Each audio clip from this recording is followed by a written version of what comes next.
Pour 2021, Moon a un tout nouveau site, www.moon-moon.fr. Va y jeter un œil, dis-moi ce que tu en penses et laisse-nous un dessin. 1, 2, 3, 4. Contrevent saison 2, ça commence maintenant. Pareil, avec la glamourisation de la tech et de la startup, les gens pensent que, il y a parfois une tendance à te dire tu vas devenir riche au bout de 3 ans, quoi. Si c'est ça le projet, faut pas le faire. Faut vraiment pas le faire. Une startup, c'est 10 ans, quoi, minimum. Et c'est 10 ans, c'est 10 ans de travail très dur, quoi. C'est ton quotidien. Donc, si t'es pas prêt à mettre 10 ans de ta vie, au moins 10 ans de ta vie, dans ce projet-là, c'est pas une start-up que tu dois monter.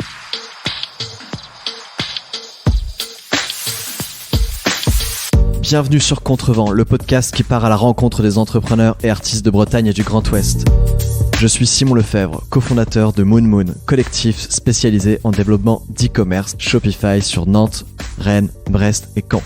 Contactez-moi sur simon@moon-moon.fr si vous souhaitez plus d'informations. Avec Contrevent, je souhaite vous faire découvrir les personnes inspirantes qui nous entourent et ont décidé de créer des entreprises et des projets incroyables dans notre si dynamique et belle région de France. Elles et ils nous racontent comment ils ont commencé, à quel point ils ont galéré et vous donnent leurs meilleurs conseils pour vous lancer à votre tour. Avant de commencer cet épisode, si vous aimez Contrevent et souhaitez me soutenir, vous pouvez faire 3 choses très simples. 1. Vous pouvez vous abonner au podcast sur votre application d'écoute. 2. Me laisser une note et un commentaire sur Apple Podcast ou iTunes. Et enfin, suivre le compte Instagram Contrevent-podcast. Ça m'aide énormément, merci beaucoup. Si vous souhaitez également me suivre sur les réseaux sociaux pour échanger avec moi, je vous mets tous les liens en description du podcast. Il ne me reste plus qu'à vous laisser avec mon invité ou mes invités du jour et vous souhaiter une excellente écoute. À bientôt. Aux États-Unis, je vais pas dire qu'ils s'en foutent, mais c'est pas ça qui est important pour eux. Ce qui est important pour eux, c'est comment je vais gagner de l'argent avec ton produit. Si t'es en face de moi, je considère que ton produit, il marche, il existe. Maintenant, explique-moi comment tu vas me faire grandir. Et c'est vraiment un pivot à faire en termes de manière dont on market, dont on parle son produit. C'est un peu contre nature, surtout quand tu as des ingénieurs à la tête d'une boîte qui sont justement très produits. Tu vois, on adore parler de cette petite fonctionnalité qu'on a développée, qui est vraiment pas comme celle des autres. Et ça ne marche pas du tout. Il y a une pression sur les entrepreneurs pour dire ok, c'est quoi ta grande vision? Et je pense que t'as pas besoin de grande vision pour réussir. T'as pas besoin de vouloir sauver le monde ou de rendre le monde meilleur juste par une vision ou des objectifs. Ça peut aussi passer par la manière dont tu fais les choses, quoi. Et donc si tu fais les choses en accord avec toi-même, ça suffit généralement. Enfin, la première levée de fonds que j'ai faite en août 2013, j'avais un PowerPoint. J'avais pas de produit en août 2013. Et pareil, on parlait de naïveté, j'étais complètement naïf, tu vois, comme beaucoup de... Bah ouais, super, j'ai des supers associés, j'ai un super premier client, ça va le faire, quoi. Voilà, bien sûr, j'avais aucune idée de ce que ça voulait dire de lever des fonds, du process, la notion même d'argent, elle t'échappe un peu à ce moment-là, quoi. Et puis tu vois, c'est ce passage du t'es le roi du monde le lundi et le mardi, mais t'es au fond du trou, quoi. T'es vraiment au fond du trou. Bon, voilà. Ok, bah écoute, c'est parti. Bonjour Fred. Bonjour Simon. Merci de m'accueillir dans tes bureaux chez Akeneo. Bah avec plaisir, merci à toi d'être venu. Tes super bureaux, un petit hôtel particulier à Nantes qui est très sympa, que les gens qui sont un petit peu dans l'écosystème nantais doivent connaître. J'ai eu la chance de visiter, très cool. Vous avez même un petit bar dans le fond du jardin. On a un petit bar dans le fond du jardin. En fait, on a construit les bureaux autour du bar. C'était l'idée. C'était l'idée, ouais. Bon, là-bas, tu veux monter un bar et puis en fait, t'as monté une start-up, quoi. Exactement. C'est souvent ce que dit Nico, mon associé, c'est que c'est beaucoup plus compliqué de lever des fonds pour faire des bars. Donc on s'est dit, on va faire une start-up autour. Mais le vrai projet, c'est le bar. D'ailleurs, vous avez votre propre bière, hein, c'est ça? On a notre propre bière, ouais. Tu peux me redire comment elle s'appelle? J'ai oublié. Le chat qui pète. Le chat qui pète. Voilà. Et je sais pas comment j'ai pu l'oublier d'ailleurs en y repensant. Mais j'ai eu l'occasion de la goûter, elle est très très bonne. Il me semble qu'elle est distribuée au Web Today, non? Ouais, on l'a distribuée. Ouais. Je crois qu'on l'a fait une année, ouais, de la distribuer. Ouais, voilà. Fred, première question très simple pour commencer. Fred, qui es-tu, à part un champion de l'épisode 2 des grosses tech? Je fais mon auto-promo. Oui, c'est bien. Qui je suis? Je suis un des cofondateurs et dirigeants d'Akeneo, donc qui est un éditeur logiciel qui développe un outil de gestion de l'expérience produit. Alors derrière ce nom très générique se cache en fait un truc très simple, c'est qu'on aide des marques et des distributeurs à mieux contrôler l'information qu'ils ont sur leurs produits, que ce soit les informations techniques, les images, les photos, les vidéos, les allergènes, les ingrédients, tout ce qui fait qu'un produit est un produit. On va les aider à structurer cette information et surtout à la diffuser sur l'ensemble de leurs canaux, donc le site e-commerce, le catalogue papier, les magasins. Ouais, partout. Exactement. T'en as pas marre d'expliquer, parce que les gens ils comprennent pas toujours ce que c'est. Non, mais c'est compliqué. En fait, je pense que je me suis un peu amélioré en pitch parce que ça a toujours été très compliqué d'expliquer. Au début, on parlait vraiment de l'outil lui-même, ce que c'est que le PIM. Parce que dans notre jargon à nous, ce qu'on fait s'appelle un PIM. Et en fait, je me suis beaucoup entraîné avec mes grands-parents. Voilà, donc avec mes parents et mes grands-parents, jusqu'à ce qu'ils comprennent vraiment, jusqu'à ce que je vois la petite lumière s'allumer dans leur regard. Dans les premiers épisodes de Contrevent, c'est la question que je posais. Je fais, mais comment tu pitcherais ta boîte à tes grands-parents, tu vois? En gros, dire, surtout, là, c'est plus facile de le faire en ce moment parce qu'on a tous vécu le confinement. Et je pense qu'on a tous vécu un moment l'expérience d'acheter sur un drive en ligne et de se retrouver soit avec un pack de 6 bouteilles d'une taille très inférieure à celle qu'on a commandée ou très supérieure à celle qu'on a commandée. Et c'est justement ce type de mauvaise expérience que nous, on vient résoudre en permettant justement à ces marchands, à ces distributeurs de mieux renseigner leurs produits et d'éviter qu'on se retrouve avec pas vraiment ce qu'on espérait acheter. Ouais.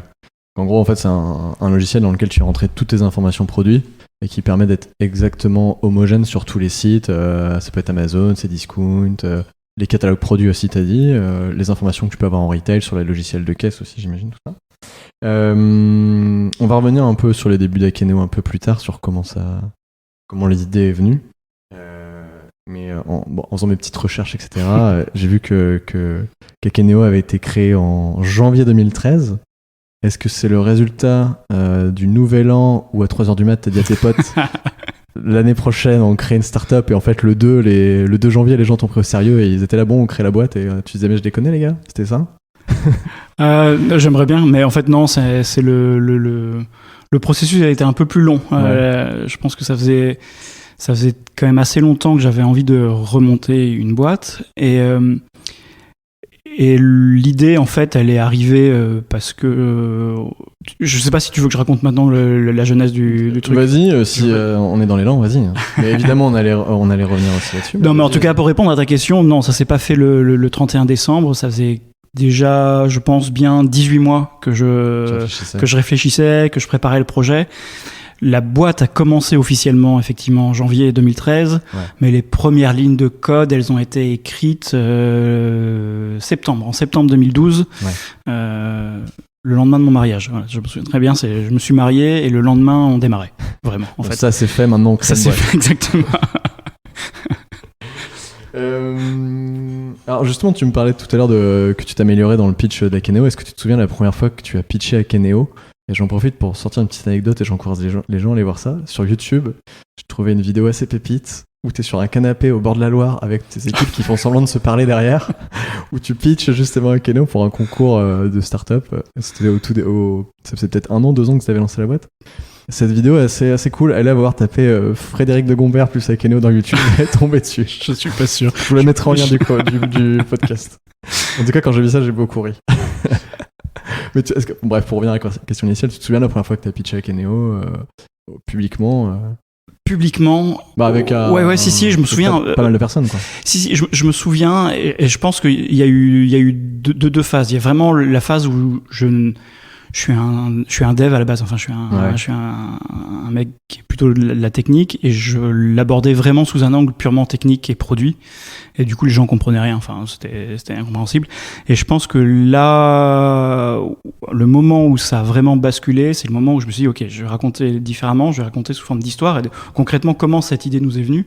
Et donc c'est là où on a commencé à raconter une histoire de Julia qui est responsable marketing dans une boîte un peu factice et qui doit faire un site e-commerce et qui se retrouve à gérer des fichiers Excel partout. Ouais. Mais le premier pitch devait être complètement désastreux. Enfin, il a été désastreux puisque j'ai mis quand même quelques temps à déjà expliquer à mes associés ce que je voulais faire et ensuite à mes proches. Donc non, ça a été un peu laborieux. Ouais. On va revenir là-dessus et notamment, je spoil un peu, mais sur l'intervention que tu as fait au Web Today il y a 2 ans, il y a 2 ans et demi maintenant, en 2018, qui est ultra intéressante et on va en parler plus tard, mais c'est comme ça que je t'ai découvert, moi, en fait, c'est au travers de cette vidéo-là. D'accord. Et j'ai participé à ce Web Today, mais j'étais pas le matin parce que je faisais partie de ceux qui avaient fait la fête la veille. C'est ça, ouais. C'est le pire créneau le matin du Web Today. C'est le vendredi matin, pour finir cette première phase de questions, je voulais te demander, comme on se connaît assez bien et que je veux pas on se connaît assez bien, c'est faux, on se connaît pas très très bien non plus, mais on se connaît un peu. Et comme on a une bonne relation, je voulais te demander, c'est quoi la question qui t'énerve le plus pour pas que je te la pose ? Qu'on t'a déjà posé sur Akeneo. Ah la vache. La question qui m'énerve le plus. Ou la plus récurrente. Ah, mis à part expliquer ce qu'est Akeneo. Non, mais en fait, c'est souvent ça qui revient, en fait. Ouais. C'est quoi un PIM ou je comprends pas vraiment la valeur de ce que vous faites. Non, il y a peu de questions qui m'énervent, en fait. Je pense que... pas encore, en tout cas, tu vas voir, ça va être... si tu y arrives. On va redémarrer au début de Fred, tu vois, genre Fred il a 18 ans, il a eu son bac, qu'est-ce qu'il a dans sa tête à 18 ans ? À 18 ans, sortant du bac, j'ai 2 options pour moi, c'est soit de faire du théâtre, et soit de faire des jeux vidéo. En gros, à ce moment-là, dans ma vie, j'avais 2 trucs, quoi, le théâtre et les jeux vidéo. J'ai senti que le théâtre allait être un peu compliqué à vendre à mes parents. Le jeu vidéo alors que le jeu vidéo, plus facile, parce que je trouvais une manière plus détournée d'y arriver en disant je vais faire des études d'informatique, ce qui avait l'air un peu plus sérieux que de dire je vais faire des jeux vidéo, mais ce qui permettait d'arriver à la destination qui pour moi à l'époque était de dire bah, tu vas faire des jeux vidéo, quoi. Ouais. Et tu fais toujours et du théâtre et tu joues encore aux jeux vidéo aujourd'hui ? Alors du théâtre j'en fais plus du tout, j'en ai fait beaucoup, enfin une certaine forme de théâtre en tout cas qui est le théâtre d'improvisation que j'ai pratiqué beaucoup jusqu'à la création d'Akeneo et que j'ai arrêté complètement au moment de démarrer Akeneo juste pour une question 1 d'emploi du temps et 2 de géographie. À l'époque je faisais partie d'une troupe parisienne et j'étais je pense presque plus attaché à la troupe qu'à la pratique. Donc j'ai pas continué. Le jeu vidéo, quand j'ai le temps, j'essaye de jouer un peu. Et est-ce que tu penses que le théâtre d'impro t'a servi alors, est-ce que tu aurais des cas concrets qui prouvent que le théâtre d'improvisation t'a servi dans ton job, notamment chez Akeneo, pour improviser devant des investisseurs? Ah oui, on a ça aussi en fait. On n'a pas du tout, mais c'est pas grave, on va le développer dans la nuit. Je pense que... est-ce que j'aurais un exemple concret ? Je sais pas, mais je pense que le théâtre d'impro, ça t'apprend beaucoup de choses sur toi déjà, sur comment l'être humain réagit dans des situations justement de risque, des situations où tu sors de ta zone de confort. Souvent, les gens imaginent que la première qualité d'un improvisateur, c'est la créativité. Dire, il a une créativité incroyable. Non, la première qualité d'un improvisateur, c'est d'être capable d'écouter et de rebondir à ce qu'on lui propose, en fait. Ouais. Et ça, je pense, sans faire de la philosophie à 2 balles, mais quand t'es entrepreneur, c'est ça, être entrepreneur. C'est pas juste avoir une idée très forte et puis la mener jusqu'au bout, c'est d'être capable de t'adapter constamment, de réagir, de voir les petits obstacles, parfois qui peuvent devenir des opportunités. Et en fait, c'est ça que tu apprends en impro, c'est que même un mec qui rentre sur scène et qui se pète la gueule par accident, ça fait un début de scène en fait, ça fait un début d'histoire. Et je pense que ça évidemment ça te sert en tant qu'entrepreneur, même dans la vie professionnelle de tous les jours. On a fait pas mal de J'essaie de faire venir des improvisateurs régulièrement chez Akeneo cool. pour essayer de partager un peu cette passion avec l'équipe. Et en fait, à chaque fois, on apprend plein de trucs et on en ressort, je trouve.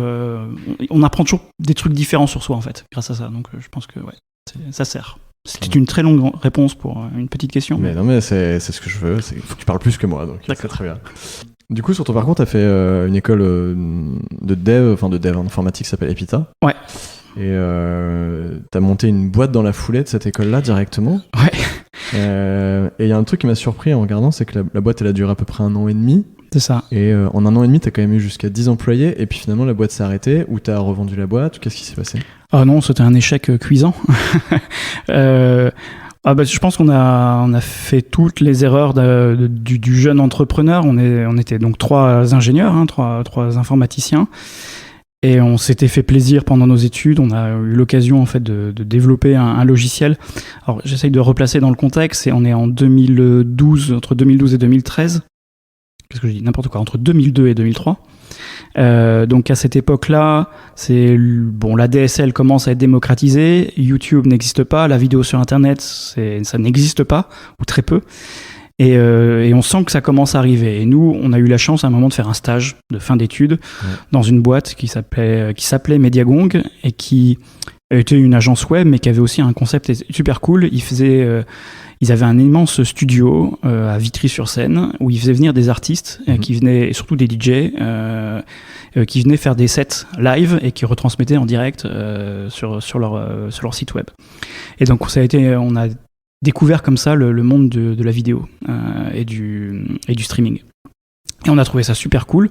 Et on s'est rendu compte qu'à l'époque, pour pouvoir faire des vidéos un peu interactives sur le net, c'était très compliqué, c'était du code, quoi. Et donc on s'est dit, tiens, pour aider les créatifs à faire plus facilement du contenu vidéo sur Internet, on va essayer de s'inspirer de ce que faisait un peu Flash à l'époque et de faire un logiciel qui permet de facilement faire de la vidéo interactive dans lequel tu puisses vraiment cliquer sur des trucs, il se passe des choses, quoi. Okay. Et donc on a fait ça, d'abord en tant que stage de fin d'études, et puis en sortant du stage de fin d'études, on se dit putain quand même, ça peut-être qu'il y a un truc à faire avec ça, quoi. Et puis voilà, on était naïfs, absolument aucune idée de ce que c'est qu'une entreprise, mais vraiment juste aucune idée, quoi. Vraiment des techs. Donc on y allait un peu la fleur au fusil. Et ça a été une super expérience parce on s'est fait plaisir quand même pendant 18 mois. À développer beaucoup de trucs. Je pense qu'on a développé un logiciel qui était hyper riche, hyper sophistiqué. On était absolument nuls pour le vendre, et c'était mon boulot à l'époque. J'étais vraiment nul pour le vendre. On a eu une chance à un moment, c'est que à cette époque-là, justement, où YouTube n'existait pas, Flash ne supportait pas la vidéo à l'époque, à cette époque-là, pour lire de la vidéo sur Internet, tu avais 3 options. Tu avais le player de Microsoft, le player de Apple, QuickTime, et le player de Reel Networks, qui est une boîte qui a complètement disparu depuis, mais qui était un peu le truc qui était installé par défaut quand tu installais Windows. Tu avais ton Reel Player où tu pouvais lire. Et donc, eux nous avaient repérés, ils nous avaient pris dans leur programme et revendaient en fait nos logiciels. Alors, on était dans leur programme de distribution, quoi. Ce qui fait que la boîte a marché un peu et s'est crashé très peu de temps après. Déjà parce que on était 3 fondateurs et qu'à un moment, je crois qu'on s'est plus très bien entendus tous les 3 et qu'on était plus tout à fait alignés sur la manière de gérer la boîte et de ce qu'on voulait faire derrière. Et puis il y a Flash qui est arrivé aussi avec le support de la vidéo, YouTube qui est arrivé et qui a tué le game, quoi. Enfin, vraiment, c'était la fin de la partie, quoi. Donc, comment ça s'est fini concrètement, c'est quoi le dernier jour de le dernier jour, oh là là, c'était je pense que comme pas mal de boîtes qui meurent, je te fais vraiment rappeler des souvenirs sympas, quoi. Honnêtement, c'est juste que je suis curieux de me dire... c'est suffisamment, c'est vraiment suffisamment loin maintenant pour que ça soit digéré. Et je pense que comme beaucoup de monde, quand finalement tu gardes que les bons souvenirs, le cerveau a tendance à un peu effacer les mauvais côtés. Et je pense qu'on a senti que ça marchait plus. Il y a eu vraiment une scission entre les trois fondateurs. Il y en a un qui est parti. On s'est retrouvés à 2 et on commençait à avoir besoin de vivre aussi. Donc on a commencé à faire un peu de service, à bricoler des choses à côté. Et puis à un moment, on s'est dit quitte à faire ça, autant aller chercher un vrai job, quoi. Et puis apprendre notre métier vraiment dans une entreprise. Et puis on y reviendra plus tard. Et du coup, t'as été bossé après pendant 7 ans dans une boîte qui s'appelle Smile. Ouais. Si je comprends bien, c'est une boîte qui intégrait des services open source dans d'autres entreprises et qui les aidait en fait à les intégrer et à s'en servir. En gros, c'est ça ? Exactement, ouais. C'est une société de services, mais qui avait comme spécialité vraiment d'intégrer uniquement des applications open source. Okay. Moi, je connaissais pas du tout l'open source avant d'arriver chez Smile, et ça a été vraiment une découverte. Donc l'open source, c'est vraiment le fait que le logiciel que tu utilises, le code, vraiment ce qu'il y a sous le capot, est visible, exposé. Donc n'importe qui peut le prendre, le modifier à sa guise, l'améliorer. Ouais. Et pour moi, ça a été vraiment une révélation de dire putain, en fait, il y a un monde où on est capable vraiment, non pas chacun dans son côté, de développer son truc et puis d'être en compétition constante avec les autres en essayant de comprendre ce qu'ont fait les autres de mieux que toi. Non, là, tu mets tout tu me donnes tout, tout est transparent et chacun améliore, en fait. Chacun va venir enrichir le logiciel. Et donc, chez Smile, on faisait ça, en fait. On récupérait des logiciels qui étaient open source, on les adaptait, on les intégrait pour les besoins de nos clients. Ouais. Ok. Et ça s'est passé comment, cette transition d'entrepreneur, finalement, même si tu nous dis un petit peu que tu réalisais pas trop toi-même que tu étais entrepreneur, en fait, c'est juste que vous étiez sur un projet. Cette transition en gros, je suis mon propre patron à je bosse pour une boîte, est-ce que ça a été facile ou comment tu l'as vécu Ça n'a pas été hyper simple au début. Déjà, sur le plan purement de l'ego personnel, tu sais, à un moment de dire j'ai été mon propre patron et puis d'un coup je le suis plus du tout. Je suis rentré dans une boîte c'était pas une grosse boîte, tu vois, c'était 60 personnes, mais quand même déjà avec de la structure, des process. Mais je pense que le truc le plus dur, en termes d'ego, c'était de se dire,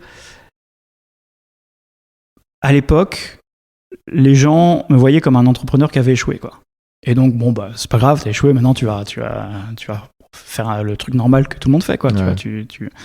Tu vas apprendre. Et ça, il y a un petit moment, quand même, une petite phase où tu dis, ah non, mais quand même, c'était bien ce qu'on avait fait.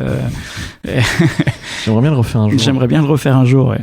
Et, mais non, passer ça, après, c'était super parce que très vite, j'ai compris justement que j'avais énormément de choses à apprendre. Enfin, j'ai tout appris chez Smile, en fait. Ce que c'était qu'une entreprise, concrètement, ce que c'est qu'un client, ce qu'est un logiciel pour de vrai. Enfin, donc, non, pas de...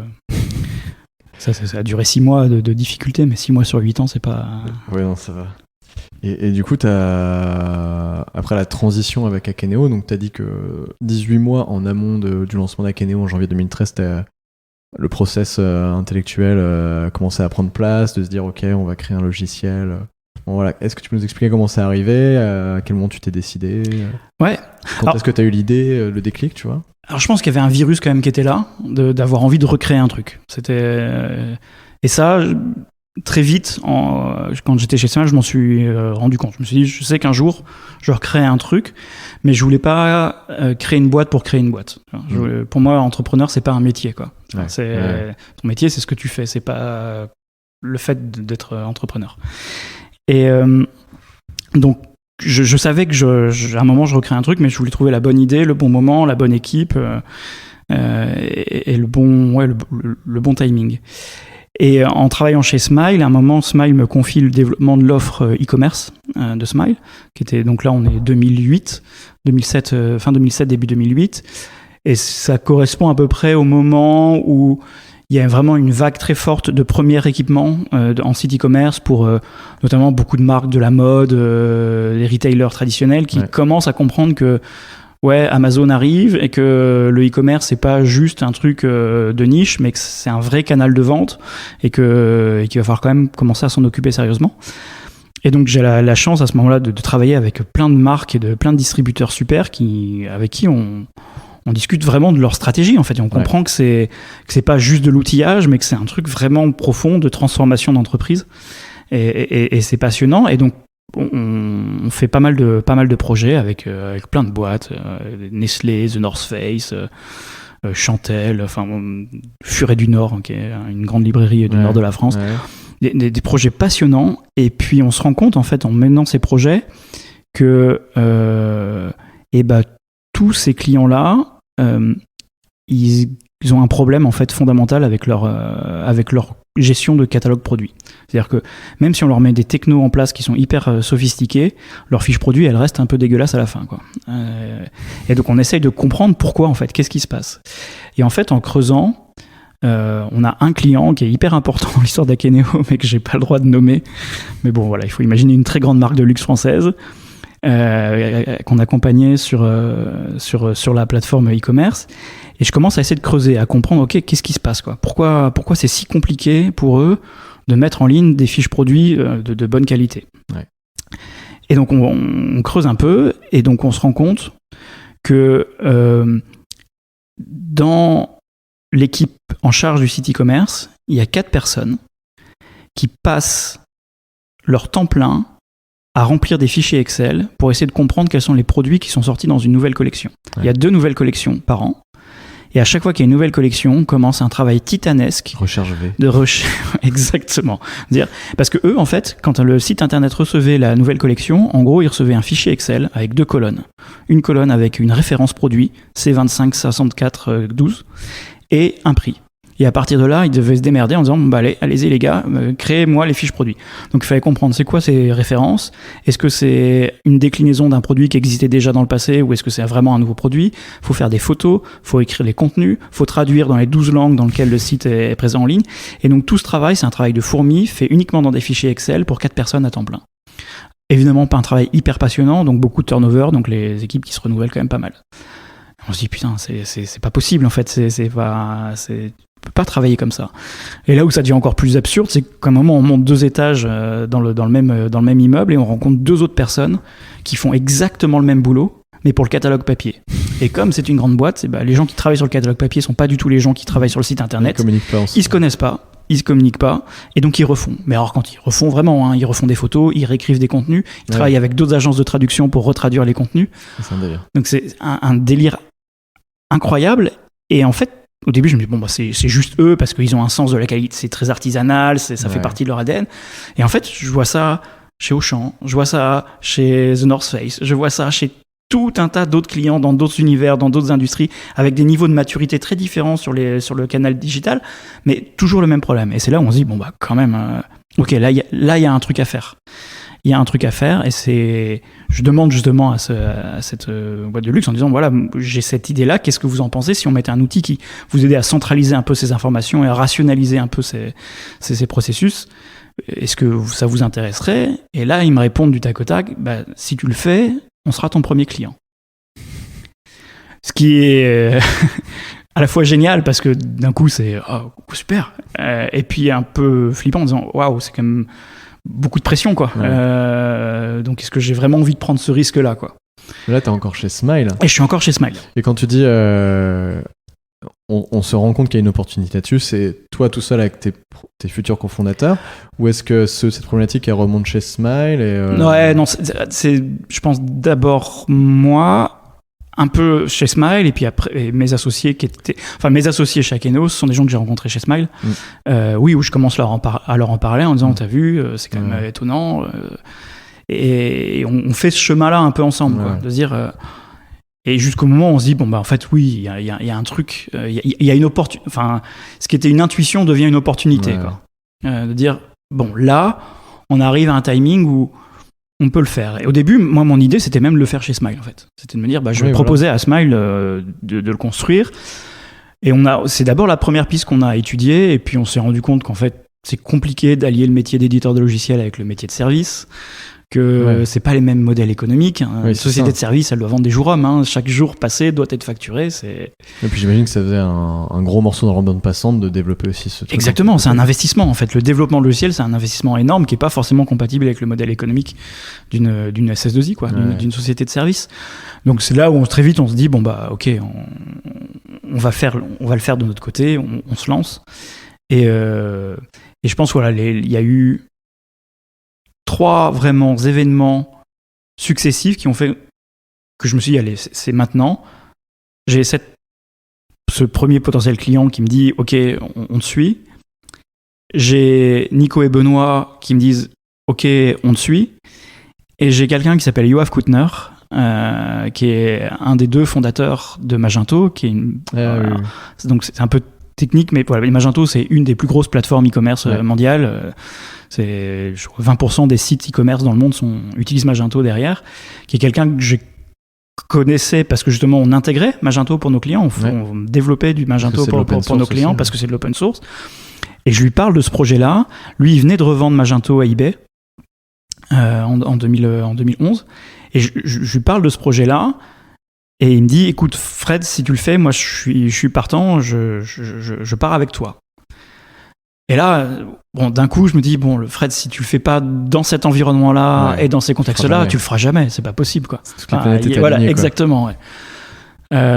Et comme je crois pas mal comme au destin, en fait, je trouve qu'il y a toujours un moment des signaux faibles qu'il faut parfois interpréter. Je me dis, bon, là, allez, c'est maintenant, on y va. Trop bien. Trop bien. Et du coup, la suite, ça se passe comment ? T'es encore chez Smile ? Vous développez peut-être le logiciel le soir chez vous, etc. Alors, ouais, non, j'ai pas fait ça à Smile, parce que je voulais justement être le plus clean possible. En fait, j'ai dit le soir. Hein. Le soir, j'ai bien entendu. Non, le développement, donc c'est Nico. Nico était plus chez Smile déjà à cette époque. Il était dans une boîte qui s'appelle MyStore, qui est l'équivalent. Oh. Excuse-moi. Il s'étouffe. Ouais. Il était chez MyStore, qui est l'équivalent de vente privée en Suisse. Il a quitté MyStore justement en septembre 2012, et lui, il a commencé à développer avec Romain, qui a été notre premier salarié dès 2012 en fait. Et c'est sans doute d'ailleurs une connerie qu'on a faite, hein, c'est que je pense qu'on a comme pas mal de jeunes entrepreneurs, on a complètement sous-estimé le temps qu'il nous faudrait pour développer notre première version de logiciel.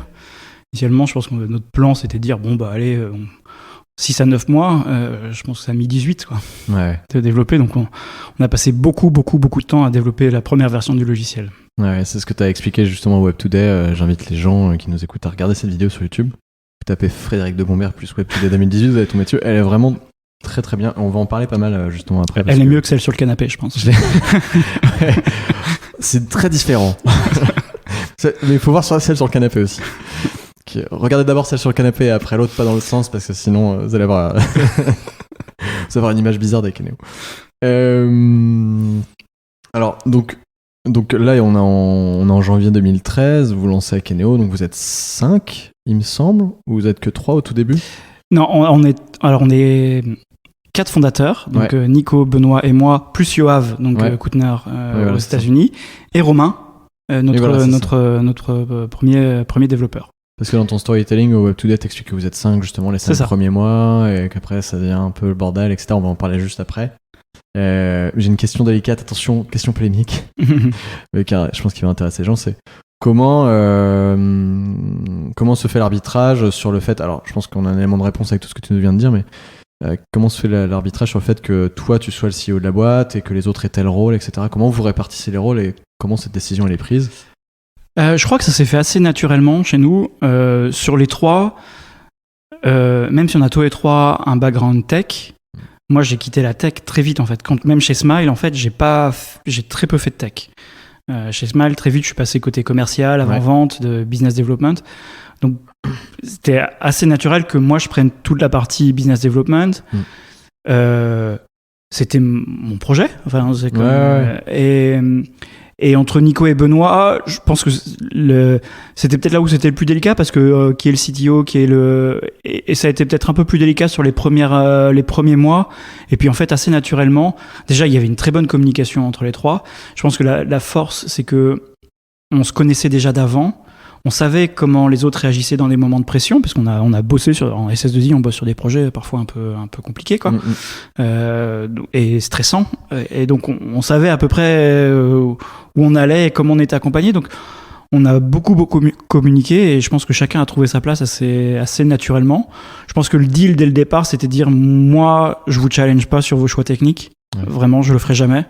Vous me challengez pas sur mes choix du go-to-market ou du business développement, et ça s'est fait assez instinctivement, quoi. On peut en discuter, mais à la fin on sait très bien qui a la responsabilité de quoi. Et justement toute cette période du début d'Akeneo, t'en parles justement, t'en as parlé Web Today 2018, et là on va en venir sur les questions qui sont relatives à ça, Parce que justement, t'expliques un peu tout ce début chez Akeneo, où c'est un peu dans l'esprit des gens, c'est on lance une startup, c'est super, machin, etc. Et même toi, je pense qu'au début, c'était un peu ça. Et tu t'es rendu compte qu'en fait, même chez des gens qui se connaissent très bien, il y avait toujours des choses négatives qui pouvaient émerger. Et tu expliques dans cette vidéo justement comment les échecs en fait de gestion qui sont venus pendant le parcours et comment vous avez réussi à ajuster justement tout ça. C'est ultra intéressant en vrai. Peu importe qui vous êtes et où est-ce que vous êtes dans une entreprise, votre niveau, regardez-la parce que c'est hyper inspirant. Et voilà, et je vais reprendre un peu toute cette intervention Web Today et on va commencer par un truc un peu plus léger. Tu expliques que vos valeurs, c'est différentes choses, il y en a 5, et notamment la bière. Est-ce que tu peux expliquer comment cette valeur de la bière a émergé? Pourquoi et le moment surtout où vous vous êtes dit ok, on va mettre bière dans nos valeurs, même si aujourd'hui on se dit ouais, c'est l'idée géniale, mais à l'époque peut-être vous avez dit c'est un peu risqué, on va passer pour des alcooliques. Il y a eu beaucoup de discussions autour de ça. Il y a eu énormément de discussions autour de ça. L'exercice des valeurs dans une boîte, c'est toujours un peu tarte à la crème, quoi. Parce que dans le monde des startups, parfois ça fait innovation. Mais en plus on a innovation dans nos valeurs. Je t'avais déjà dit ça. Et humilité, pareil, humilité, tout le monde et nous les premiers on le met et c'est compliqué parce que ça peut rapidement faire bullshit, quoi. Enfin, ça peut très rapidement sonner très faux et très marketé. Et moi, même à la base, j'étais contre en fait définir des valeurs pour Akeneo. Qu'est-ce qui t'a fait changer d'avis? Qu'est-ce qui m'a fait changer d'avis, c'est je pense que c'était en 2015. On fait un audit RH en interne. C'est le moment, justement, dans cette vidéo, je parle de la première crise, une des crises de croissance. Ouais. On commence à être 20 personnes. On sent que, à 20 personnes, tout ne se passe plus autour de la machine à café. Ouais. Il y a plus ce moment de l'information en temps réel, qui fait que tu sais à tout moment qui fait quoi, qu'est-ce qui se passe dans la boîte. Ouais. Et qui crée un peu ce sentiment de déconnexion, de méfiance, est-ce qu'on me cache des choses, c'est assez bizarre, mais je pense que toutes les boîtes sont passées par ce moment-là. Et donc à un moment, on s'est dit on va faire venir quelqu'un d'extérieur pour nous aider à comprendre aussi comment les gens se sentent et qu'est-ce qu'on doit améliorer, sur quoi on doit travailler. Et il y a eu deux conclusions, il y a eu plusieurs conclusions, mais il y en a deux qui nous ont marqués de cet audit et de ces interviews qui ont été faites. La première, c'est de dire visiblement, chez Akeneo, il y a un ADN, une culture qui est assez forte. Les gens vraiment se sentent appartenir à quelque chose, mais c'est pas défini exactement. Donc, ce serait bien que vous fassiez ce travail de définir exactement ce que c'est qu'Akeneo, et parce que vous êtes en train de grandir, vous êtes en train d'embaucher plein de monde, et donc c'est important de donner aussi des guides en fait pour dire qu'est-ce qu'on veut et surtout qu'est-ce qu'on veut pas chez Akeneo. Qui était le premier point. Et pour répondre à ton deuxième point, le deuxième, qui était même pas une conclusion de l'audit, c'était à la fin de la restitution de l'audit, la consultante nous dit par contre, il faut que je vous dise un truc quand même, c'est que tout le monde m'a parlé de la bière du vendredi soir. C'était pas que le vendredi soir, c'est aussi le mercredi soir, le jeudi soir, mais vraiment, visiblement, il y a un truc avec la bière chez Akeneo, parce que tout le monde m'a dit ce qui est sympa, tout ça, c'est qu'on va boire des bières ensemble. Est-ce que si en entretien chez Akeneo, on dit qu'on n'aime pas la bière, on n'est pas pris? Et c'était un peu le risque, en fait, justement, d'utiliser bière. Non, parce que, évidemment, on accepte les gens qui boivent du vin. S'ils acceptent de mettre de la bière dedans. S'ils acceptent de mettre de la bière dedans. Non, mais c'est pas du tout une ode à l'alcool ou à la débauche, mais d'un coup, ça nous a frappé, en fait, de dire, en fait, qu'est-ce que ça voulait dire? En fait, c'était la convivialité, quoi. C'était le fait qu'il y avait une vie en dehors des heures de bureau et qu'il y a un noyau qui s'est créé et qui aimait bien se retrouver pour travailler, mais aussi pour faire autre chose, quoi. Ouais. Et c'est ça qu'on a voulu symboliser avec la valeur bière. Ça, et puis ça permet aussi de désamorcer un peu le côté très... on se prend très au sérieux, on a des valeurs hyper policé, Ouais, mais c'est hyper malin, enfin même si c'est très sincère, mais en plus c'est très malin, ça reste en tête, et je pense que les gens doivent souvent en parler. Et puisqu'on est dans les symboles, vous avez une mascotte qui s'appelle Ziggy, qui est un hydre, donc on dirait un dragon à 3 têtes, on peut dire. Tiens, c'est ça la question que j'aime pas qu'on me pose. C'est ça. c'est quoi votre dragon à 3 têtes? Et je dis toujours, c'est pas un dragon, c'est une hydre. Oui. Mais tu l'as dit, donc tout va bien. Tu t'en es sorti très bien. Mais je sais, mais j'ai étudié le truc à fond. Hein. D'ailleurs, il y a un super site que vous avez fait sur cette hydre.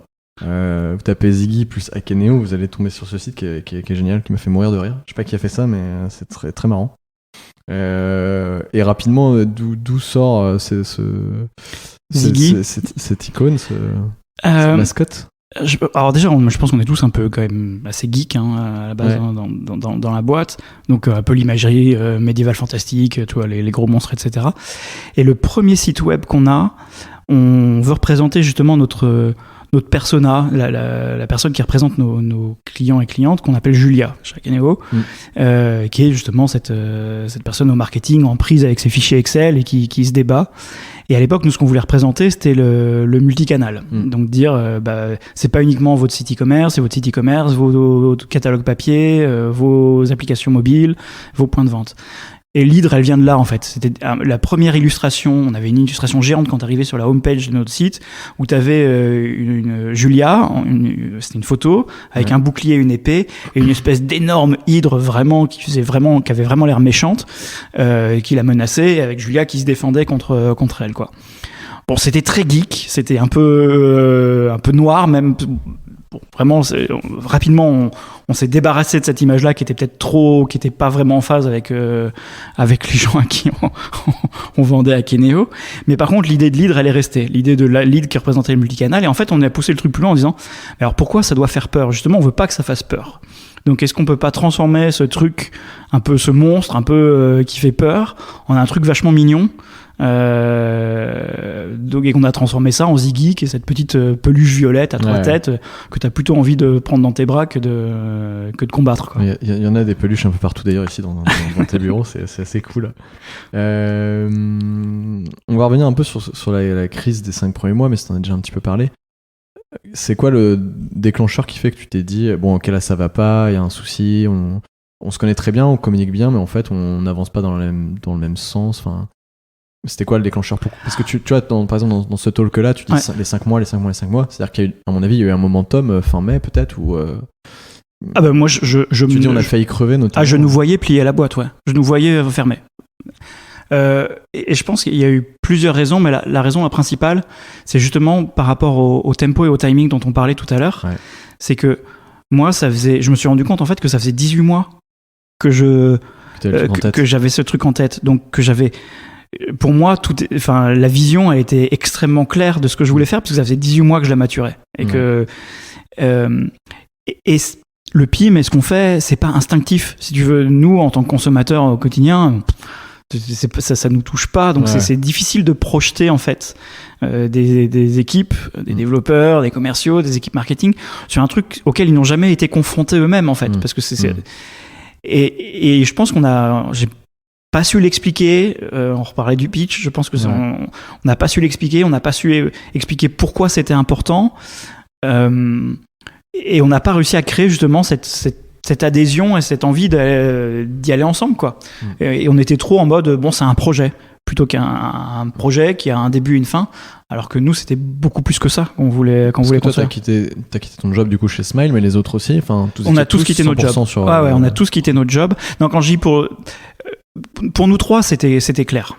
Tu vois, les 3 fondateurs, c'était clair, on n'avait pas le choix, de toute façon, on se payait pas, on était enfin, c'est une époque, si tu veux, où tous nos proches nous disaient, vous êtes cons, quoi. Enfin, pourquoi on est arrivé, tu vois, on avait un peu plus de 30 ans, c'est le moment culminant de notre carrière, si tu veux, c'est le moment où tout est possible. On gagnait plutôt bien nos vies, etc. Donc c'était un peu con, quoi. Et c'est plus pour les gens qu'on a embauchés derrière, en fait, alors, ça reste une start-up, ils étaient pas très bien payés, mais c'était pas très grave finalement, l'enjeu était pas le même, et donc c'était difficile, je pense, d'expliquer pourquoi c'était important de le faire, et pourquoi ça avait le potentiel de devenir quelque chose de quand même un peu plus significatif, quoi. Je pense aussi que le côté open source dont on a parlé, pouvait faire peur à des investisseurs. Ils se disaient en fait la oui, techno elle va partir. Oui, mais pour les premières personnes qu'on a embauchées, les gens venaient presque plus pour l'open source que pour le projet qu'on développait nous-mêmes. Sur des profils dev plutôt. Sur les profils dev. Mais qui sont les premiers profils qu'on a développés en fait, puisque comme je disais, on a passé quasiment 18 mois faire de la R&D, à faire de la R&D. Il y avait que ça en fait, il y avait que des développeurs, il y avait que des gens qui nous aidaient à construire le produit. Et je pense que les gens sont venus plus presque pour le côté open source que pour et ce qui est faire. Et puis je pense que nos valeurs, elles sont très liées aussi au fait que on adhère à ce mode de développer, ce mode de déployer un produit. Mais donc ce qui fait que ces 5 premiers mois, ils ont été extrêmement laborieux parce qu'en fait, je pense que l'équipe comprenait pas ce qu'on faisait, quoi. Et donc du coup, se prenait pas de plaisir en fait à le faire. C'était une époque aussi où on n'avait pas de bureau. Ouais, c'est ce que j'allais dire, vous étiez à distance. Et c'est très bizarre de dire ça en début 2021, où on vient tous de passer un an en remote, mais nous, l'absence de bureau sur les 5 premiers mois a failli nous tuer en fait. Parce que comme on n'avait pas réussi à passer cette idée, ce projet, il restait que le travail.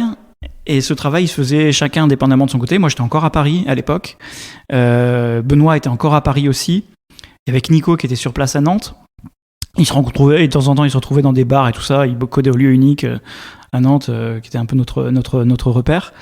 Et ça marchait moyennement, quoi. Et vraiment, du jour où on a eu des bureaux, où on a eu un lieu justement qui permettait d'avoir tout le monde qui se retrouve, et ben ça crée une dynamique qui était pas là avant. Et je pense que cette première crise-là, je pense vraiment, encore rétrospectivement, il y a plein de fois où on a eu des hauts et des très grands hauts et des très grands bas, mais on n'est jamais passé aussi près d'arrêter tout qu'au bout des 5 premiers mois.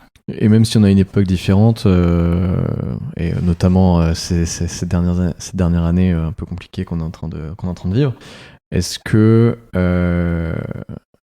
tu penses toujours que le fait d'être en remote, ce qui est le cas aujourd'hui pour pas mal d'entreprises, c'est toujours un frein aujourd'hui pour la boîte, ou est-ce que en fait tu penses que vous arrivez à quand même maintenir le truc? Alors, moi, je peux pas donner de leçons pour les autres boîtes. Je sais ce qui marche pour nous, compte tenu de notre culture. Je pense encore aujourd'hui que le full remote est assez difficilement compatible avec notre culture. Le full remote, où personne ne se voit jamais. Et on le voit, je vois bien que c'est difficile aujourd'hui pour nos équipes et qu'elles sont contentes de pouvoir revenir au bureau de temps en temps. Peut-être à un rythme un peu différent. Moi, j'ai jamais été un fanat du présentéisme ou du fait qu'il faut être là au bureau tous les jours. Mais je crois que chez nous, en tout cas, la manière dont on a construit cette boîte, c'est important qu'il se passe des choses en dehors des heures du bureau. Et pour qu'il se passe des choses en dehors des heures du bureau, il faut qu'il y ait un lieu, il faut qu'il y ait des choses qui se passent, vraiment, quoi. Donc, Et tu parles aussi dans ce talk que le fait qu'à partir d'un certain nombre de personnes dans la boîte, il se crée des groupes. Et je trouve ça hyper intéressant. Tu dis, tu le dis clairement, à 20 personnes, il commence à se former des groupes. Et du coup, des personnes qui peut-être communiquent entre eux sans communiquer avec les autres, ou qui créent des rumeurs, entre guillemets, etc. Sans jeter la pierre à personne. Mais comment tu constates ce truc-là? Qu'est-ce qui te fait tilter qu'en fait, il commence à se créer des groupes? Et qu'est-ce que tu as fait pour justement changer ça dans la boîte? Ça, et encore aujourd'hui, c'est ma hantise, ma phobie, les silos. Vraiment ce qu'on cherche en plus à combattre avec Akeneo dans les organisations, plutôt que d'avoir des gens qui travaillent d'un côté sur leur catalogue, de l'autre sur leur site e-commerce, de faire travailler les gens ensemble. Moi, c'est ma terreur. Vraiment, ma hantise que justement les gens soient plus obsédés par savoir ce que les autres font plutôt que de travailler eux ensemble et d'avoir un collectif qui avance ensemble, quoi. Et un peu naïvement, je pense qu'avec Nico et Benoît, on s'était convaincus que les silos, c'était des trucs de grande boîte, quoi. Tu vois, que ça arrivait à peut-être 100, 200 personnes, mais pas avant. Et 20 personnes, et déjà, on sent que ça arrive, quoi. Déjà, on sent que mécaniquement, il y a des groupes qui se créent. Juste parce qu'encore une fois, la communication, elle est plus en temps réel chez tout le monde. Donc, il y a une sensation de désynchronisation, tu étais en asynchrone, donc tu n'étais plus exactement au courant de tout au même moment. Et ça, ça fait flipper grave. C'est vraiment... Et comment on casse ça Je pense que ça se passe beaucoup par la communication. Je pense qu'encore aujourd'hui, on cherche et on travaille sur comment on crée ces moments où on communique pour partager, pour éliminer cette culture, cette sensation de la culture du secret qui peut parfois naître, ou d'avoir l'impression que les gens sont déconnectés, qu'ils sont plus alignés sur les objectifs. Ce qui est normal, à un moment, c'est normal d'être désaligné. Ce qui est pas normal, c'est d'être désaligné et de pas accepter et de pas travailler ensemble sur pourquoi on est désaligné. Et donc on a essayé de travailler là-dessus en communication beaucoup, à adapter l'organisation aussi pour que les gens puissent passer d'une équipe à une autre plus facilement, comprendre les enjeux, les besoins de chacun. Je crois pas qu'on ait de recettes miracles, tu vois. Aujourd'hui, on est un peu plus de 200 et il y en a d'autres types de silos qui se créent, qui sont des silos géographiques cette fois, tu vois, avec une équipe de plus en plus grosse aux US. Il y a un vrai enjeu de comment on fait en sorte que ce soit pas 2 boîtes dans la boîte, mais que tout le monde travaille dans le même sens, même si on doit accepter les spécificités de chacun. Donc il y a encore des enjeux et des challenges. Il n'y a pas de recette miracle. Je pense que la seule recette, c'est de surcommuniquer. Il ne faut jamais pas avoir peur de surcommuniquer. Tu as des personnes chez Akeno qui sont dédiées à ça, à la communication interne ? Non, pas encore, parce que je pense que déléguer la communication interne trop tôt à quelqu'un, c'est de dire que c'est pas ta responsabilité. Et je pense que la communication, c'est l'affaire de tous, tu vois. Enfin, c'est pas, alors c'est notre affaire nous en tant que dirigeant, en tant que fondateur, mais c'est l'affaire de tout le monde. Tout le monde doit travailler à communiquer et à expliquer ce qu'il fait et à expliquer ses besoins. Alors que si tu le mets dans la responsabilité de quelqu'un, ça devient la responsabilité de quelqu'un. Ouais. Tu le dis, aujourd'hui chez Akeno, vous êtes un peu plus de 200. Est-ce que rétrospectivement, tu te dis, on a peut-être grossi trop vite? Alors, je dis ça en même temps, ça se passe très bien pour vous, donc j'imagine que ça va très bien. Mais est-ce que si t'étais à refaire, tu aurais été moins vite? Parce que je sais que vous avez levé des fonds aussi, en 2017, en 2019, avec des grosses sommes. Est-ce que tout ça, c'était obligatoire? Est-ce que, il y a des choses que tu aurais fait autrement? Il y a plein de choses que je ferais autrement, mais pas grossir moins vite. Je pense que même parfois je me dis que en refaisant aujourd'hui, en repartant de zéro aujourd'hui, on pourrait même grossir plus vite. On éviterait certaines erreurs qu'on a faites, certains errements qu'on a eus. Donc l'hypercroissance, c'est dur, c'est pas naturel. Je pense que en fait, il y a peu de gens qui, avec un peu tout l'effet de glamourisation de la start-up qu'on a vu ces dernières années, qui est un peu en train de redescendre, j'ai l'impression. Qui est un peu en train de redescendre, et c'est pas plus mal. Les gens ont tendance à oublier que c'est pas naturel de grandir à cette vitesse-là. C'est pas, on fait quelque chose qui va contre une croissance organique normale. Et donc ça, c'est violent en fait. L'hypercroissance, c'est une violence en fait. Qui s'adoptent, qui s'apprivoisent comme des gens qui escaladent l'Everest. C'est violent, l'homme n'est pas fait pour être en haut de l'Everest, quoi. Et c'est pas pour ça qu'il y a des gens qui le font pas. Mais donc c'est extrêmement dur. Nous, c'est un choix qu'on a fait avec Nico et Benoît, de se dire c'est ça que nous on a envie de faire, c'est ce type d'aventure dont on a envie.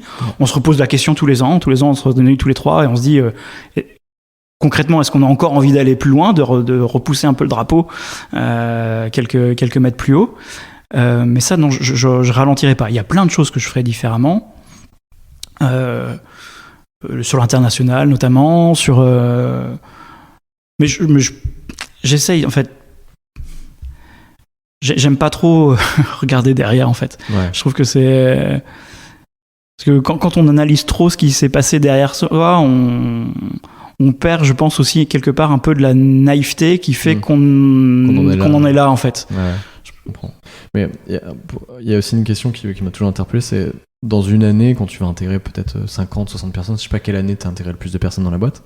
C'est peut-être arrivé d'avoir peut-être 50 personnes à intégrer dans l'année, tu vois. Donc ça fait une personne par semaine. Comment t'arrives à intégrer des gens comme ça dans la boîte? Je suis désolé pour ceux qui écoutent, je pose mes questions perso là. Je dis ça, je suis pas en train de monter une boîte de 200 personnes du tout. Mais c'est toujours un truc qui m'a impressionné. Je te dis ça parce que je vois le truc, je vois une boîte qui est sur Rennes, où je connais le fondateur aussi, qui s'appelle Steeple, et ils sont passés de 10 à 40 personnes là en un an. Je me dis, mais ça doit être dingue en un an de faire x4 sur sa boîte, quoi. Et donc, comment ça se passe? Comment tu arrives à intégrer les gens au fur et à mesure, ne serait-ce que se partager les tâches métiers, tu vois? Il y a des personnes qui se disent, je me fais amputer de mon taf. Alors, ça arrive assez peu. Moi, j'avais un peu cette crainte-là aussi, et en fait, assez peu. Parce que si on grandit, c'est qu'on a de plus en plus de choses à faire. Donc on est plutôt, quand on grandit, c'est justement pour soulager plutôt les gens qui sont là que de leur amputer un truc. C'est généralement dans une startup qui grandit, on a toujours un temps de retard entre là où on en est et là où on devrait être en termes d'organisation. Je suis jamais en avance en fait. Je suis toujours en retard. Donc j'ai toujours moins de personnes que ce dont j'aurais vraiment besoin pour faire ce qu'il y a à faire. Tu veux passer une annonce pour recruter ou pas? On recrute 110 personnes cette année. C'est vrai? Ouais. Ouais, quand même. Allez-y. Donc, n'hésitez pas. Donc, il n'y a pas cette notion de on ampute. Par contre, c'est sûr qu'en termes d'organisation, ça bouscule énormément. Et ça se passe que par la structuration. Et je pense que en termes de violence, je pense que aussi on parlait de crise de croissance. Ouais. La crise de croissance, je pense, la plus violente qu'on ait eue aussi, c'est justement ce passage de dire, nous, on croyait beaucoup aux hiérarchies les plus plates possibles. Ouais. Tu vois. Et on l'a tenu assez longtemps, en fait. Je pense que jusqu'à 40 personnes, on était quand même très, très flat chez Akeneo. Mais il y a un moment où ça... En tout cas, pour nous, je ne suis pas en train d'essayer de donner une leçon de choses. Pour nous, à un moment, ça n'a plus fonctionné. Et donc, on a commencé à structurer, justement parce que je ne peux pas rajouter 10 personnes par trimestre dans une organisation flat. Ouais. Il faut qu'il y ait des gens qui s'organisent. Parce que sinon, en gros, c'est Nico, Benoît et moi qui explosons, quoi. Qui explosons en route, quoi. Donc, on a commencé à structurer. Pareil, je pense que tout ce qui est onboarding des nouveaux, etc., je pense qu'on a encore beaucoup de progrès à faire sur ces sujets-là, mais on y travaille constamment. Mais c'est commencer à réussir à responsabiliser, à créer de l'ownership, enfin de la prise de responsabilité sur des managers, en fait, qui vont nous aider à relayer et à faire grandir la boîte comme ça, quoi. Ouais. J'en parlais tout à l'heure, vous avez fait plusieurs levées de fonds, notamment la dernière qui a été de 41 millions d'euros, c'est énorme. Comment ça se passe une levée de fonds d'une somme d'argent comme ça? Tu vois, je pense qu'il y en a beaucoup qui se posent la question. C'est comment un jour dites bon, on a besoin d'argent, tu prends un papier, un crayon, tu commences à monter un dossier, ou est-ce que c'est des VC qui viennent vous voir en disant on a envie d'investir dans votre boîte? Dans notre cas, c'est comme ça que ça s'est passé. Dans notre cas, c'est plutôt des VC qui sont venus frapper à la porte. Je pense que là-dessus, on a été plutôt privilégiés. C'est marrant parce que nous, les levées de fonds, c'est les plus petites qui ont été les plus longues et les plus dures. La première... Parce que c'est vous qui alliez chercher, peut-être, c'est pour ça? C'est nous qui allions chercher. On n'avait rien. Enfin, la première levée de fonds que j'ai faite en août 2013, j'avais un PowerPoint. J'avais pas de produit en août 2013. Et pareil, on parlait de naïveté. J'étais complètement naïf, tu vois, comme beaucoup. Bah ouais, c'est super. J'ai des super associés, j'ai un super premier client. Ça va le faire, quoi. Voilà. Bien sûr, j'avais aucune idée de ce que ça voulait dire de lever des fonds, du process, la notion même d'argent. Elle t'échappe un peu à ce moment-là, quoi. Et puis, t'as un vrai retour à la réalité, un vrai mur. Tu dis, ah ouais, non, mais en fait, les gens ne donnent pas de l'argent comme ça, en fait. Est-ce que tu peux nous raconter un peu justement ce premier essai de levée de fonds? Tu l'as obtenu au final ou pas, cette levée de fonds? Ouais, mais ça a été hyper laborieux. Ça a été extrêmement laborieux parce que moi, j'étais persuadé qu'en fait, de pouvoir dire, on monte une boîte, on a le cofondateur de Magento au capital, ça pèse, quoi. Alors, ça ouvre beaucoup de portes. Mais ça les garde pas ouvertes très longtemps, quoi. Et on en revient à l'histoire du pitch, à la capacité à expliquer. Très vite, on s'est retrouvé confronté à une vraie réalité. Quand je le revois avec mes yeux d'aujourd'hui, je me dis, mais t'es complètement débile, évidemment. T'avais un PowerPoint. À quoi tu t'attendais, quoi? Enfin. T'as mis des couleurs au moins. Ah non, c'était noir. En plus, c'était super sombre. Mais avec mon logo fait à la main et tout, c'était dégueulasse. Mais en tout cas, ça a été un super apprentissage. Et donc, j'ai commencé à pitcher. Puis au début, tu vois, en plus encouragé par Yoav, qui lui sortait d'un super succès, qui est américain, donc qui lui aussi était persuadé qu'on allait pouvoir lever beaucoup d'argent très vite. Ouais. Alors, je me suis senti pousser des ailes, donc je me dis j'allais taper dans tous les grands fonds de la Silicon Valley, et ça très vite j'ai vu que c'était pas possible, déjà parce qu'à l'époque mon anglais était quand même pas très fameux, que la French Tech n'existait pas encore à l'époque. Là, je parle de 2013, début 2013. Donc à l'époque, quand je pitchais à des investisseurs américains, j'avais encore ces questions mais est-ce qu'il y a vraiment 5 semaines de congés par an, est-ce que vraiment, ah oui. Tu vois, il y avait encore cette vision très française c'est très compliqué de se séparer des gens en France, etc. Le droit du travail est très contraint. Bon, et ça a énormément changé. Ça n'existe quasiment plus du tout aujourd'hui. Ce qui est en un espace court, hein, finalement, mais encore en 2013, c'était très présent. Donc ça, on a très vite rayé. J'ai commencé avec des fonds français. J'ai contacté Alven, Partech, etc. Et là, je sentais que ça les intriguait, mais pas suffisamment pour parier sur, encore une fois, un PowerPoint, quoi. J'avais pitché Kima, donc le fonds de Xavier Niel. À l'époque, c'était Jérémy Bérébi qui était en charge du fonds. Et pareil, intrigué, et puis il finit par me dire non mais vous êtes fous, parce qu'en plus on te demande une valo qui était débile pour l'époque. Il dit non mais laissez tomber, quoi. Enfin vous êtes hors sol, quoi. C'est pas. Donc on revoit nos attentes à la baisse de plus en plus, parce que j'ai commencé quand même ce processus tout le début 2013, et puis on voit que notre phase de R&D, elle va pas prendre 9 mois, elle est en train d'en prendre 18, et qu'on a besoin de carburant, quoi, parce que on va pas pouvoir passer non plus l'éternité sans salaire, et donc que ça devient compliqué. Et en fait, par nos contacts, on rencontre d'autres fonds, on rencontre des business angels nantais qui, à l'époque, étaient plutôt des personnes retraitées qui faisaient de la défiscalisation de l'ISF, qui n'étaient pas fondamentalement le profil d'investisseur dont j'avais envie à cette époque-là.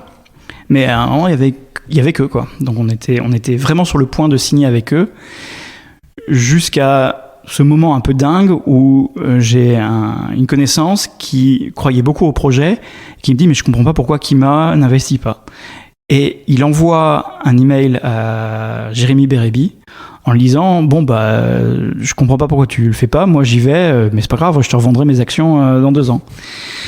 Et ça tient un peu de choses, mais ça a fait basculer en fait. Jérémy, il a dit attends, je veux re-regarder.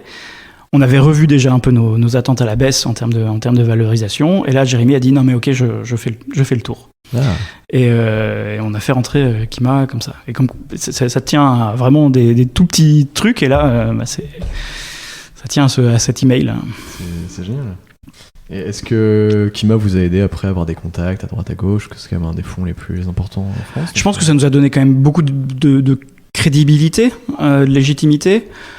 Moi je suis toujours un peu précautionneux sur ce qu'il faut attendre en vrai d'un fonds, surtout un fonds comme Kima dont la stratégie elle est hyper claire, c'est qu'ils font de l'arrosage en fait, hein. Ils investissent beaucoup, beaucoup. En espérant qu'on ait quelques-unes qui sont plus low, quoi. Qui est une technique d'investissement qui marche, hein, qui fonctionne, mais donc ils n'ont pas une capacité, une bande passante à accompagner individuellement les 100 boîtes qui signent par an, quoi. Donc nous, ils nous ont donné cette crédibilité-là. Ils nous ont permis, après, plus tard, de justement avoir un peu plus de crédibilité aux phases d'Alven, qui a fait notre série A derrière. Et après, on a grandi, etc. Mais je pense que la levée de fonds, pour revenir à la question initiale, la première levée de fonds a été la plus compliquée. La dernière à 41 millions d'euros. Je dis pas qu'elle a été simple, mais il y a un truc déjà, c'est que tu développes un muscle quand même aussi en tant qu'entrepreneur, qui peut être dangereux parce que tu finis par un peu pas y prendre goût, mais tu vois, je pense que c'est un peu un risque aussi pour pas mal d'entrepreneurs. C'est que tu deviens meilleur naturellement, en fait, hein, puisque comme personne, tu t'es jamais formé à faire une levée de fonds.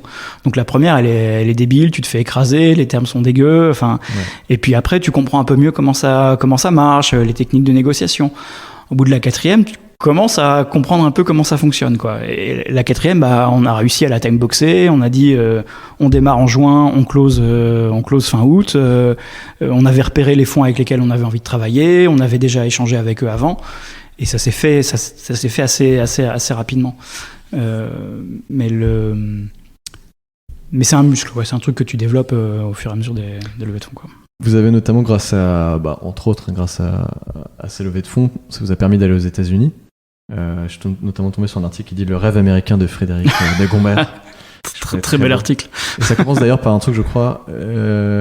Il aurait pu faire du théâtre, mais finalement il a monté une scène. Et donc j'ai trouvé ça assez drôle. Mais concrètement, comment ça se passe d'ouvrir une boîte aux US? Ça a l'air de bien se passer. C'est pas toujours le cas, j'ai l'impression, des startups françaises qui vont aux États-Unis. Il y a beaucoup de désillusions. Il y a beaucoup d'allers-retours. Genre, certaines boîtes en 6 mois, elles sont déjà revenues. Parce que la culture est très différente aussi. Comment ça s'est passé Alors déjà, pourquoi vous êtes dit aller aux États-Unis? Et de deux, comment tu as réussi à t'adapter et à faire grandir la boîte là-bas? Alors, pourquoi les États-Unis? Déjà, c'est assez simple pour nous. C'est que on est une boîte. Le fait qu'on ait un logiciel open source fait que rapidement, en fait, on a eu des utilisateurs, des gens qui utilisent notre logiciel absolument partout dans le monde. Il y a une viralité hyper forte du modèle open source qui fait qu'on s'est retrouvé avec des clients aux États-Unis, en Allemagne, en Australie, en Suède, en Finlande, et avec une communauté d'utilisateurs hyper importante. Très vite, nous, je pense que on a commencé à faire plus de 50% de notre chiffre d'affaires à l'international en 2016, tu vois. Donc c'est arrivé très très vite dans la vie d'Akeneo. Et pourquoi les US? Les US, c'est qu'on sentait déjà qu'il y avait un appétit, il y avait une traction forte. La version open source nous permet aussi de voir quelles sont les régions dans le monde qui sont les plus sensibles, là où on a le plus d'installations, la communauté est la plus active. Donc ça, c'est raison numéro 1. Raison numéro 2, c'est que c'est le plus gros marché du logiciel au monde. Il y a 50% de l'achat du software dans le monde qui est fait aux États-Unis. Donc c'est un marché énorme avec juste une seule langue, une seule devise, donc qui est quand même fondamentalement infiniment plus simple que l'Europe. Et que voilà, on a dans notre ambition. Clairement, on avait pour ambition de devenir un leader mondial sur notre secteur, et on savait qu'on ne deviendrait pas leader mondial sans passer par les États-Unis. Donc très vite, en fait, très tôt, on s'est dit il faut qu'on y aille le plus tôt possible. On a fait des milliards de conneries sur les US. Je pense qu'il y a une checklist, en fait, qu'on compare régulièrement avec d'autres entrepreneurs. On dit, ah oui, ça toi aussi, tu t'es planté là-dessus. Bah oui, nous aussi. Ouais. Sur qui tu embauches. Là-bas, nous, on a embauché un commercial à San Francisco, évidemment le plus loin possible en termes de décalage horaire, tout seul, sans aucune guideline. Évidemment, foirage intégral. Ensuite, j'ai envoyé un Français là-bas qui a fait un super boulot pour défricher le terrain, mais qui restait français. Et à un moment, si tu veux développer ta boîte en Amérique, il faut devenir américain, quoi. Donc moi, j'ai commencé à y passer beaucoup plus de temps. Ouais. Jusqu'à mars 2020, je passais 2 semaines par mois en fait à Boston. Et je pense qu'on n'est pas au bout de nos erreurs encore sur le développement du marché américain. Donc c'est dur en fait. C'est le marché. Je pense que c'est un peu traître le marché américain parce qu'on a l'impression que finalement c'est très proche de nous. Tu vois, en termes de culture, alors qu'en fait c'est sur le plan business c'est extrêmement différent. C'est extrêmement différent. C'est un vrai apprentissage. Ce serait quoi selon toi les principales différences, les 2-3 grosses différences? Alors je pense qu'il y a en tête. Le premier qui me vient en tête, qui me paraît une évidence aujourd'hui, qui ne l'était pas du tout il y a quelques années, c'est que les boîtes françaises, européennes de manière générale, elles adorent leurs produits. Ce qui est normal. Ouais. Et du coup, elles ne parlent que de leurs produits. Elles parlent de leurs fonctionnalités. Elles parlent de voilà, ça fait ça, venez, je vais vous faire une démo.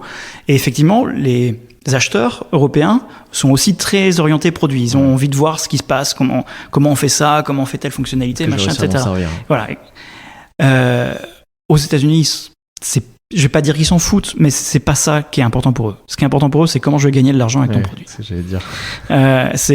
Si t'es en face de moi, je considère que ton produit, il marche, il existe. Maintenant, explique-moi comment tu vas me faire grandir.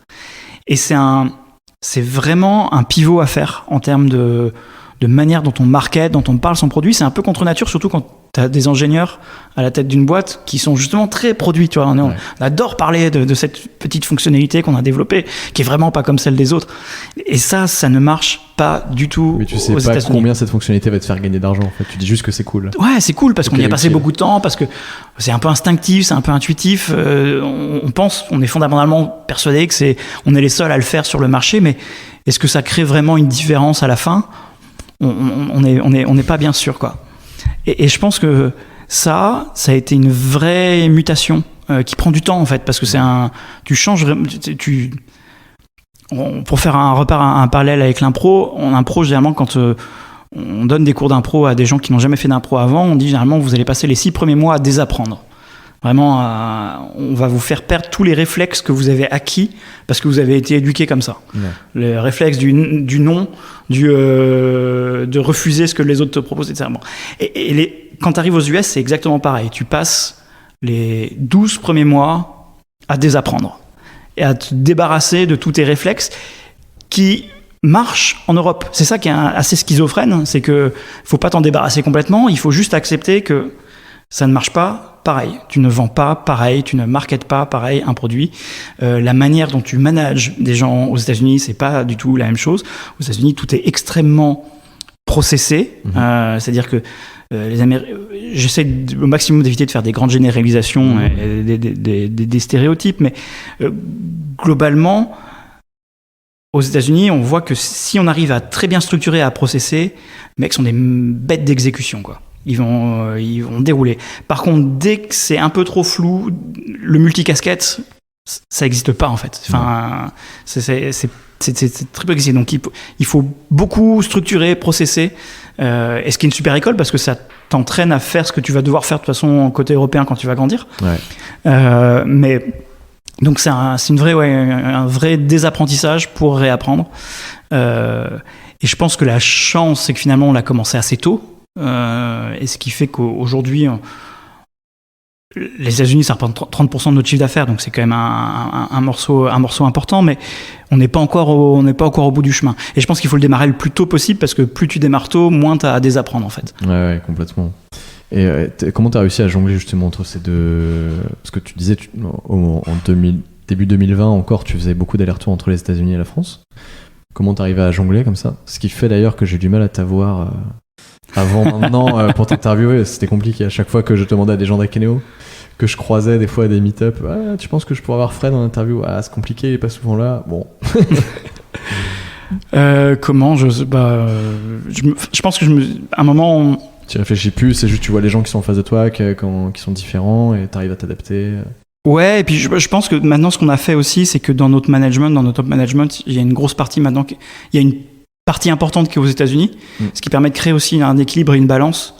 Alors ça demande de l'alignement, c'est pas toujours simple, hein, mais ça permet de bien équilibrer les forces. Parce qu'un truc aussi dont on se rend pas compte, en fait, c'est que souvent on se dit, surtout nous, les États-Unis sont arrivés après l'Allemagne, après d'autres pays, où finalement l'Allemagne, alors l'Allemagne, c'est peut-être pas le meilleur exemple, mais prenons l'Espagne ou un autre pays d'Europe, t'as pas fondamentalement besoin d'avoir une équipe de 20 personnes en Espagne pour réussir en Espagne, quoi. Aux États-Unis, tu dois avoir une équipe là-bas. Et on se rend pas compte à quel point c'est loin, en fait. Ouais. À quel point le décalage horaire va te poser des problématiques au quotidien dans la fluidité des échanges, que justement la culture est quand même très très différente. Et ça, moi j'ai commencé vraiment à m'en rendre compte quand j'ai commencé à faire ces allers-retours vraiment beaucoup plus fréquents et à y passer du temps avec les équipes et me rendre compte qu'en fait, quand j'étais avec eux, je me rendais compte à quel point ils étaient déconnectés du siège, en fait, et que le siège était loin, quoi. Ouais. Ce qui est un peu... J'ai des questions un peu générales, mais qui sont toujours hyper... Les réponses sont toujours très, très drôles. C'est quoi ton meilleur souvenir dans toute cette aventure d'Akeneo ? Putain. C'est la plus dure de toutes les questions. Après, je te pose la question du pire souvenir. Ouais, mais ça marche mieux. C'est plus facile. Alors, le meilleur souvenir, il y en a plein. Vraiment, je peux pas. Enfin, on dit souvent que c'est un roller coaster, que c'est les montagnes russes, et donc tu passes très vite du très très haut au très très bas, mais il y a rarement d'entre-deux. Donc les très très hauts sont vraiment très très hauts, donc il y a des moments d'euphorie incroyables, j'en ai plein. Les moments qui me viennent instinctivement, c'est les moments avec l'équipe, quoi. Nous, on a instauré un truc qui s'appelle la Keneo Summer Session. Je te laisserai faire les initiales pour voir à quel point c'est fin et subtil. Et les gens aussi. Voilà. Et tous les ans, on part une semaine dans un endroit un peu déconnecté pour se retrouver, pour travailler sans travailler. En fait, on travaille pas sur notre quotidien, on réfléchit à des sujets, etc. Et c'est toujours des moments. Et du coup, on en a eu 7, puisque l'année dernière, en 2020, on n'a pas pu la faire. Et à chaque fois, c'était des moments complètement différents, parce que justement, les premières, on était 7, tu vois, donc on était dans une maison au bord de la plage, et puis ça grandit, donc c'est plus tout à fait la même logistique et la même structure. Les dernières, justement, on avait des Américains, des Allemands, des Israéliens, et tout ça, c'était incroyable. Et c'est à chaque fois, je pense que les meilleurs moments, c'est ces petites parenthèses-là, quand tu arrives à juste faire un appui sur le bouton pause l'espace de quelques moments, de prendre un tout petit peu de recul et faire « Ah putain, c'est quand même cool, quoi ». Parce que c'est dur, quoi. Enfin, je dis toujours, moi, j'ai toujours dit aux entrepreneurs à qui je parle, la pire chose qui puisse t'arriver, c'est de réussir quand t'es entrepreneur. C'est parce que ça devient de plus en plus dur, quoi. T'as plus de stress. Mais ces moments-là, bah, c'est des moments de pure joie, quoi. Est-ce que t'as en tête ton pire souvenir? Ouais, il y en a un dont je peux pas parler parce que trop tôt. On en reparlera peut-être dans quelques années tu vas me faire mentir, tu vois, sur les levées de fonds. On a foiré une levée de fonds en 2018. On cherchait pas à lever du tout à l'époque. Et on a un fonds qui nous contacte et qui nous dit « Ah non, mais on aime vraiment beaucoup ce que vous faites. Non, mais c'est pas le moment, machin, etc. » Et là, j'avais entendu que ça existait, mais je n'avais jamais vu. Le mec nous a mis une term sheet sous le nez. Il a dit non mais voilà, on vous donne tant d'argent à telle valorisation et comme ça vous économise le temps de faire un roadshow, machin, etc. Et puis tu vois, on se pose la question, on se dit ok. On n'avait pas prévu de lever maintenant, on n'avait pas besoin de lever maintenant. Mais effectivement, on s'était dit qu'à horizon 12-18 mois, ça pouvait être un truc qu'on pouvait lancer pour continuer à accélérer. Et donc, on se laisse un peu prendre au jeu. Et pour nous, le truc, c'était la rationnelle derrière, c'était de se dire, on ne le fait que parce qu'on sait que ça va nous prendre très peu de temps. Parce que le problème de la levée de fonds, c'est que c'est une distraction terrible pour un entrepreneur. Ça peut être 2, 3 mois, 4 mois pendant lequel tu ne t'occupes plus vraiment de ton boulot, de ton vrai boulot et de ta boîte, quoi. Et donc là, on se dit, bon, bah, c'est l'été, on a l'occasion de faire ça en l'espace d'un mois parce que la term sheet est là, ils sont contents, machin, etc. On est plutôt confiant. Et puis, une chose en entraînant une autre, on a un autre fonds derrière qui dit, mais moi aussi, je veux me joindre à un énorme fonds américain, vraiment un fonds superstar. Oh putain, qu'est-ce qui se passe? Et tu vois, on est au mois d'août et on est des superstars. Mais vraiment, dans notre tête, ça y est, c'est incroyable, quoi. Un alignement pareil, un alignement de planète incroyable. C'était juste après le Web Today, du coup. C'était en 2018. Ouais, c'était en 2018, ouais. Ouais, c'était juste après le Web Today. Est-ce que c'est ça qui fait que... Ah, peut-être. C'est ça, probablement. Et donc, on est hyper enthousiaste, etc. Arrive la fin du 3e trimestre, donc fin septembre. Alors déjà, on sent que ça s'étire un peu dans la durée, parce que justement, il y a des fonds qui viennent se rajouter et tout ça. Et ce qui devait arriver arriva. On pensait prendre 1 mois pour faire cette levée de fonds, on en prend 3 et demi. Moi, je suis complètement défocus du business, et on rate notre trimestre. Tu vois, commercialement, on est en dessous de ce qu'on... Pas de beaucoup, mais on rate notre trimestre, et tu sais que ça a eu un impact, quoi. Ouais, et on fait pas le chiffre qu'on avait dit qu'on ferait à ces investisseurs qui ne sont pas encore entrés, donc qui n'ont pas encore signé, quoi. Et ce petit grain là fait que y y en a un qui dit écoutez, moi je le sens pas, je me retire. Et comme ce fonds américain superstar, les autres, boum, boum. Et les autres l'autre, celui qui avait fait la term sheet initiale, a dit « Ah non, mais puisqu'il se retire, nous on est d'accord, mais par contre on divise la valo par 2. » On est à 1 semaine du closing. Donc vraiment à 1 semaine normalement de tout signer. Ils nous disent « Bon, on divise la valo par 2. » Et évidemment, je dis évidemment, il y a cette grande discussion en board en disant « Qu'est-ce qu'on fait quoi ? On prend l'argent et on s'assoit sur notre fierté et on a pris la décision de dire bah non, fuck quoi. C'est pas, tu démarres pas une relation comme ça quoi. C'est pas fair, c'est pas juste. Et puis on avait fondamentalement pas besoin de cet argent maintenant. C'était juste un peu frustrant parce que plus t'es dans le processus, plus c'est difficile de t'en sortir de toute façon. T'as perdu 3 mois d'énergie. Et puis tu vois, c'est ce passage du t'es le roi du monde le lundi et le mardi, mais t'es au fond du trou quoi. T'es vraiment au fond du trou. Et voilà. Et je pense que c'est probablement un des pires moments de ma courte vie d'entrepreneur. Mais vous êtes bien rattrapé derrière, donc ça va. Oui. Là, on va passer sur... alors, on a bientôt fini, je pense qu'il nous reste un petit quart d'heure. Une dernière partie, conseil. C'est un peu générique, mais c'est toujours utile, je trouve, de ce qui ressort de ça. Question très très classique. Si tu devais donner 3 conseils à quelqu'un qui veut lancer sa boîte, ça serait quoi ?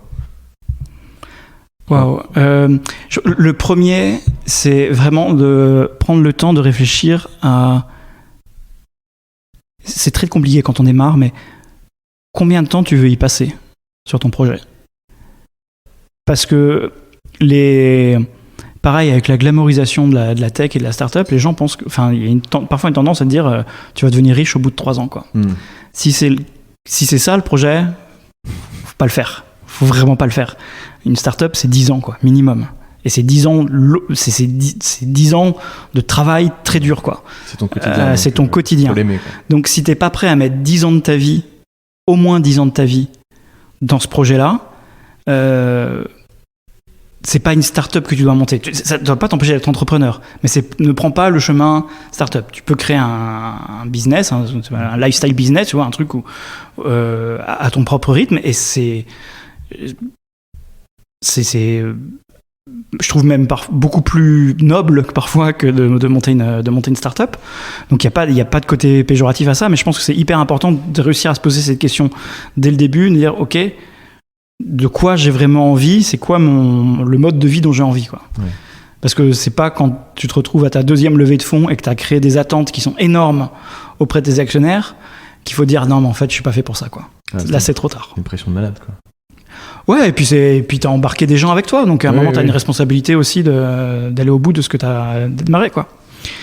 Donc ça c'est je pense le premier conseil. Okay. Le deuxième conseil c'est n'en écoute aucun. Surtout pas les miens. T'arrives toujours en tant que CEO de la boîte de créer encore ? C'est plus compliqué aujourd'hui, parce qu'aujourd'hui on est arrivé à un stade qui est plus de la structuration finalement que de la création. Mais il y a des moments, il y a des capsules que je me garde où je suis en création pure. Et faut juste réussir à s'aménager son temps comme il faut. Tu mets les mains dans le code encore un peu ? Non, je l'ai jamais fait. Chez Akeneo, j'ai jamais. Je pense que Nico et Benoît connaissent le risque associé, donc ils m'interdisent de faire ça. Bon, il n'y a plus de produit. Il y a plus de... on l'a effacé sur Git. C'est ça, exactement. Si tu devais lancer demain là, une nouvelle boîte, ça serait quoi ? Sur quel sujet ? Je me pose... En fait, je crois que je m'interdis de me poser ce genre de questions. Tu vois ? Parce que je vais foutre la merde dans la boîte. Dans 6 mois, Fred va faire une autre boîte. Je pense... je me méfie de moi-même, en fait, là-dessus. Tu vois, quand tu commences à être trop mordu par un autre projet... Et honnêtement, en plus, je pense que je montrerai pas d'autres boîtes. Si je devais arrêter Akeneo, je ferais complètement autre chose. Donc, qui serait pas quoi si tu faisais... Je pense que je retrouverais un lien avec le théâtre et l'impro. Je me suis jamais caché, mes associés le savent et beaucoup de gens dans la boîte le savent. Je pense que moi, mon projet et mon rêve, c'est d'acheter un théâtre. C'est dit, c'est enregistré. C'est enregistré, ouais. C'est une question qui est un peu libre, mais en dehors d'Akeneo, c'est quoi les sujets qui t'intéressent le plus en ce moment ? Alors, tu nous as parlé du théâtre, mais c'est quelque chose qui est toujours là, mais est-ce que là, il y a en ce moment particulièrement des sujets qui t'intéressent ? Ça peut être, je sais pas, le télétravail, la crypto-monnaie, la responsabilité sociale. Le véganisme, j'en sais rien. Ouais, non, je pense que la responsabilité sociale d'une entreprise, en fait, je pense que c'est un sujet qui devient de plus en plus important. On a vu ce qui s'est passé l'année dernière avec le Black Lives Matter, etc. Ouais. Et je pense que de plus en plus, les sociétés doivent sortir de leurs réserves et s'engager sur ces sujets-là. Je pense qu'il y a un devoir social qui est porté par une entreprise qui est encore un peu balbutiant. Il y a des choses super chouettes qui se sont passées. En France, là, il y a eu le Parental Leave qui a été créé en 2020 et qui du coup a été repris enfin par l'État, qui était le fait d'avoir un congé deuxième parent un peu plus long que celui le délai légal. Je pense qu'on en est qu'au tout début de cette transformation fondamentale de la responsabilité sociale d'une entreprise. Ok. On arrive à la fin avec mes 8 dernières questions. Super. Chaque fois que je dis ça, c'est toujours... c'est fini, il reste que 8 questions. D'accord. C'est des questions assez rapides. Si les gens ont trouvé nos échanges intéressants, où est-ce qu'ils peuvent retrouver ton actualité ? Est-ce que tu es sur Twitter, sur LinkedIn ? Alors, oui, je suis sur Twitter et LinkedIn, mais pas de manière... pas très actif. Ouais. Je suis pas... LinkedIn peut-être un peu plus. Instagram si vous voulez voir des photos de ma fille, mais ouais, non, Twitter et LinkedIn, ouais, je suis en tout cas. Je ne suis pas actif, mais je suis plutôt voyeur. Voilà. Si j'étais un journaliste et que je te demande c'est quoi ton actu, tu me réponds quoi ? Mon actu, là tout de suite, c'est qu'on a 110 personnes à embaucher en 2021. J'avais en tête si jamais tu ne trouvais pas. On a 110 personnes embauchées 2021 et c'est un sacré challenge. Une personne tous les 3 jours, c'est pas mal. C'est pas mal. Alors c'est pas que à Nantes, hein, il y en a quand même pas mal aux US, mais à Nantes, je crois que j'ai pas loin de 70 personnes à embaucher cette année. Quoi comme profil ? Beaucoup de tech, beaucoup de profils tech, développeurs. Sur quel techno peut-être ça va... PHP, Symfony, après pas mal de JavaScript aussi, et puis il faut aimer l'open source. Voilà. Voilà, le message est passé. C'est quoi les 3 outils que tu utilises le plus au quotidien ? Tu veux dire en dehors de Zoom et de... Ouais, des trucs un peu sympas, quoi. Des trucs un peu sympas. Des Notion ou des choses comme ça ? Ouais, Notion. Alors nous, on est tout basculé sur Notion. Ouais. Ça, c'est... Ça, c'est marrant. C'est vraiment pour moi la dernière... Tu sais quand un outil est bon, quand il se propage à une vitesse incroyable dans l'organisation, où il n'y a pas eu... Tu vois, on n'a pas eu besoin de faire des formations, des machins, tout est fait de manière hyper instinctive, organique, alors qu'on est quand même 200 personnes, tu vois. Donc, tout le monde l'a adopté hyper vite. Le dernier outil qui nous a fait ça, c'est Slack, tu vois, où il y a eu comme ça une adoption hyper instinctive des outils. Donc Notion, ouais, c'est un super outil. C'est quoi ton rêve ? Mon rêve ? Ça peut... Pardon. Ouais, mais en fait, du coup, je pense que je l'ai... Non, mais je pense que je l'ai dit. Moi, je rêverais d'ouvrir un théâtre. Ouais. Si tu devais tenir une conférence TED, ça serait quoi le titre ? Alors, autre que celle du Web Today. Ah ouais. Fais ce que doit, advienne que pourra. Je pense que c'est un peu ma devise. Et ça serait quoi la conclusion de ce talk ? De ce talk, ce serait sans doute que finalement, le plus important, c'est pas tellement... Je pense que je suis assez contre les objectifs, les grands objectifs. Je pense que souvent, d'ailleurs, il y a une pression sur les entrepreneurs pour dire ok, c'est quoi ta grande vision ? Et je pense que t'as pas besoin de grande vision pour réussir. T'as pas besoin de vouloir sauver le monde ou de rendre le monde meilleur juste par une vision ou des objectifs. Ça peut aussi passer par la manière dont tu fais les choses, quoi. Et donc si tu fais les choses en accord avec toi-même, ça suffit généralement. Voilà. Qui me recommandes-tu d'inviter sur ce podcast ? T'as invité déjà beaucoup de monde que j'aime beaucoup. Hein. Il va falloir faire un effort. Ouais, non. Grégoire Monconduit, de Rosemood. Ah oui, je sais pas si tu... Je vois la boîte, mais je connais pas la personne. Qui est un entrepreneur encore très atypique, qui a monté une super belle boîte, plus traditionnelle, pas de levée de fonds, complètement bootstrappé, avec des valeurs aussi hyper fortes. Et c'est un mec en or, donc ouais, je te recommande d'inviter Grégoire. S'il nous écoute, avec grand plaisir. Est-ce qu'il y a un sujet, ou une question que je t'ai pas posée que tu aurais aimé qu'on aborde? Non, enfin c'est passionnant. Tu vois, je te disais tout à l'heure, l'improvisation, je pourrais en parler pendant des heures, donc je pourrais te parler de c'est ce que tu m'as dit tout à l'heure. On a fait une pause pour aller boire de l'eau et tu me disais ça justement. Est-ce qu'il y a justement des choses sur l'improvisation dont tu as envie de parler qui te... Non, j'ai juste envie de dire, s'il y a des gens qui sont un tout petit peu curieux, faites des ateliers d'impro. Allez faire de l'impro, vous allez apprendre tellement sur vous.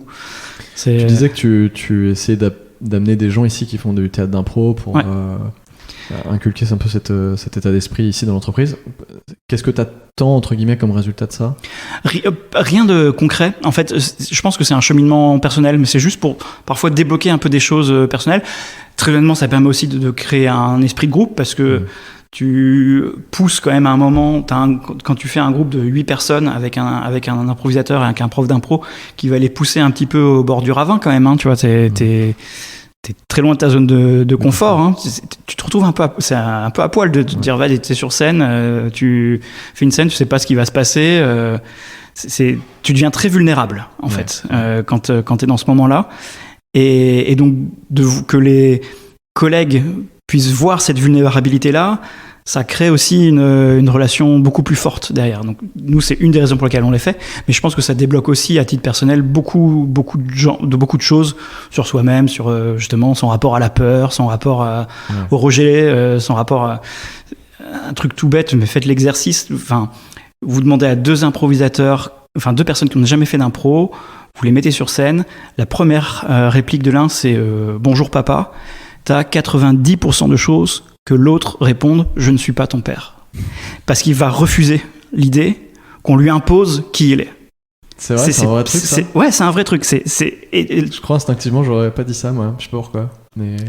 Mets-toi dans un contexte... Mais oui, peut-être. Dans un contexte où, deux sur scène, il y a des gens qui vous regardent, il y a quelqu'un qui arrive sur scène et qui te dit « bonjour papa ». Donc il te dit qui tu es, et qui te force à rentrer dans un truc dans lequel t'as peut-être pas forcément envie de rentrer, quoi. Et ça, c'est fascinant, parce que quand je parlais de désapprendre, en impro, on apprend à désapprendre ça, à accepter ce que nous apporte l'autre et à réagir et à rebondir là-dessus, quoi. C'est génial. Voilà. J'ai passé beaucoup de temps sur cette dernière question. Non, pas du tout. Justement, c'est hyper intéressant, moi ça m'intéresse vachement. Et si jamais on peut venir à ces trucs d'impro avec Chakeno, je suis ravi de venir. Et ma dernière question qui est toujours la même, c'est si on associe le mot contrevent, donc qui est le nom du podcast, avec Fred dans une phrase, à quoi ressemblerait cette phrase? J'ai changé un peu, t'as vu, c'est compliqué. T'as vu, ouais, parce que pour le coup, je crois que c'était à peu près la seule que j'avais préparée. Bah, tu peux répondre comme. Non. C'était pour les non, mais plus. Ouais, je vois ce que tu veux dire. Je suis toujours un peu. Ma réponse à la base, c'était de dire, je suis pas sûr d'être à contrevent, parce que je trouve que les entrepreneurs, on est un peu des punks de pacotille, quoi. Tu vois, on n'est pas. C'est pas ouf, quoi. Tu vois, on n'est pas non plus révolutionnaire. Il y en a qui le sont fondamentalement, mais je pense qu'il faut aussi ramener à la réalité de ce qu'on fait. Je vais devoir changer le nom de mon podcast. Non, mais par contre, et après, tu vois, j'ai réfléchi, je me dis, mais encore une fois, je reviens à mon truc c'est pas forcément ce qu'on fait qui est important, c'est la manière dont on le fait.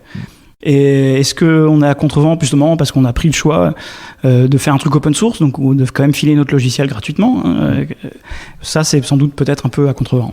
Ouais. Tu vois, c'est marrant parce qu'une personne sur deux me répond oui, je pense que je suis à contrevent parce que d'autres personnes n'auraient pas fait le choix que j'ai fait. Tu vois, typiquement, t'expliques au début que quand tu t'es lancé sur ce projet avec Eno, ta famille te disait mais vous êtes malade, vous avez 30 ans, c'est là où vous gagnez mieux votre vie, etc. Et d'autres personnes disent bah non, moi je pense pas que je suis à contrevent, au contraire je pense être dans le sens de l'histoire, entre guillemets. Et c'est vrai qu'on peut le voir dans les deux sens, c'est pour ça que j'ai changé cette dernière question. J'essaye vachement de me justifier là. Mais non, mais c'est une super question et c'est un très beau nom. Mais ça vient, je sais même pas si je l'ai déjà dit dans un podcast, mais ça vient de La Horde du Contrevent de Alain Damasio. D'accord. Que j'ai toujours pas fini de lire, mais c'est juste que quand je cherchais le nom, j'étais chez un pote qui m'a dit tiens, prends ce bouquin, lis-le, il est vachement bien. Et je l'ai pris dans ma main, j'ai vu Contrevent dessus, je me suis dit ok, c'est parfait. Ouais, c'est un super J'étais nom. vraiment devant mon ordi en train de chercher des noms du podcast, quoi. C'était vraiment à ce moment-là. Donc c'est même pas du storytelling. Voilà, bah écoute, merci beaucoup Fred. Merci à toi. Pour le temps que tu m'as accordé, là on a fait 1h30 d'interview. Wow. Donc, mais rien n'est acheté, donc sauf la pause, on est parti boire de l'eau. Je vais pas la laisser, mais voilà. Donc merci beaucoup, puis à bientôt. Merci, à très bientôt. Salut. Merci de nous avoir écoutés. Si tu es arrivé jusqu'ici, c'est que tu as dû apprécier l'épisode. Si tu veux soutenir le podcast et m'aider à continuer de le faire vivre, tu peux t'abonner au podcast sur ton application d'écoute, mais aussi, et c'est très important pour tous les podcasteurs, me laisser une note et un commentaire sur iTunes et Apple Podcasts, même si tu n'as pas ces applications. Ça m'aide vraiment beaucoup. Viens également me dire ce que tu as pensé de l'épisode en message privé sur Instagram, contrevent-podcast. Je réponds à tous les messages. Si vous voulez retrouver mon invité et suivre son actualité, retrouvez tous les liens évoqués dans cet épisode en description du podcast. Enfin, n'oubliez pas d'aller écouter le podcast Les Growth Tech, GROWTH espace TECH, et de vous y abonner. C'est un podcast qui mêle humour et actualité startup, dans lequel je suis accompagné par une équipe de talents. Je te souhaite une bonne journée ou une bonne soirée. On se retrouve dans 2 semaines. Kenavo, bye, ciao.